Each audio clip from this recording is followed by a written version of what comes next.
আপনাদের বুকে রক্তের উপর দিয়ে আজকে এই অন্তর্বর্তীকালীন সরকার আমাদের দেশকে শাসন করছে। এই অন্তর্বর্তীকালীন সরকারের কাছে আমরা দুটো জিনিস চেয়েছিলাম, বিচার এবং সংস্কার। এই দুটোর বিষয়ই তাদের গরিমসি আমাদেরকে আহত করছে।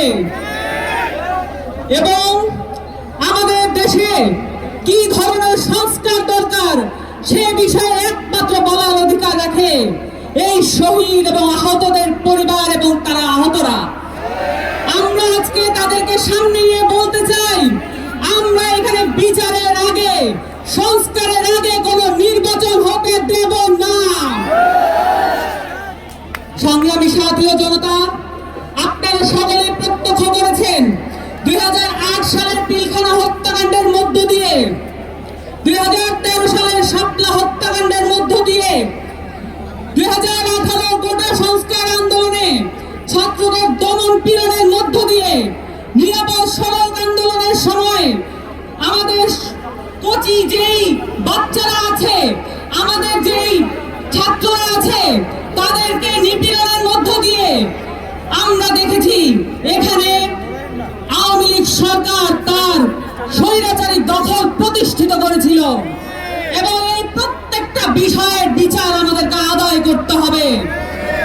আমাদের কাছে এই শহীদের মায়েরা আকুতি জানিয়েছেন, এই আহতরা আমাদের কাছে প্রতিবাদ জানিয়েছেন যে এখানে আমরা সংস্কারের আগে, আওয়ামী লীগের বিচারের আগে কোনোভাবেই যাতে মাঠ ছেড়ে না দেই। এবং আপনারাও আমাদের সাথে থাকবেন এবং এখানে যারা সংস্কারকে বিপ্লবী চেতনার বাইরে নিয়ে একটি ন্যূনতম সংস্কারের মধ্যে দিয়ে আমাদেরকে নিয়ে যেতে চায়, আমরা তাদেরকে বলছি, আমরা যেভাবে জুলাই আগস্টে মাঠ ছেড়ে যাইনি, আমরা মৌলিক সংস্কার আদায় না করেও মাঠ থেকে চলে যাব ইনশাআল্লাহ। আপনাদের সকলকে বিপ্লবী অভিনন্দন।